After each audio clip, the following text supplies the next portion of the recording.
আজকে তারিখ হলো 10 তারিখ। তো আজকেও ইনশাল্লাহ আমরা দেখেন এই যে কাপে মাদার বসাচ্ছি, মাদার করার জন্য বীজ লেবার বসাচ্ছি। এগুলা কিন্তু যথেষ্ট পরিমাণ বড় সাইজ, সেই জন্য আমরা এগুলাই বারবার দিচ্ছি। এগুলাকে দেখেন, সাইজগুলো দেখেন, ওদের হিউজ পরিমাণ।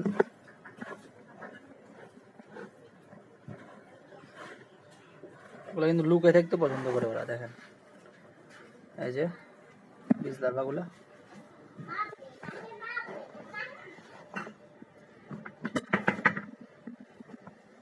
তো আমরা কাফে বসাচ্ছি, এই যে আজকে কার্যক্রম ইনশাল্লাহ আমরা চলমান রাখতেছি।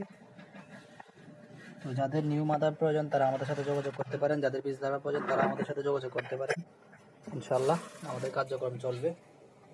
তো আজকে 10 তারিখ, আমরা 10 তারিখে ভিডিওটা করা, অর্থাৎ আজকে আমাদের এই মুহূর্তে ভিডিও চলতেছে এখনো।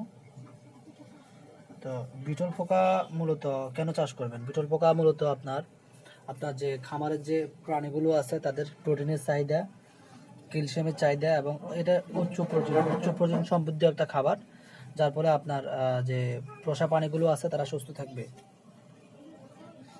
তো যাদের এরকম বিগ সাইজের বিগ লার্ভা প্রয়োজন তারা আমাদের সাথে যোগাযোগ করতে পারেন। আসসালামু আলাইকুম।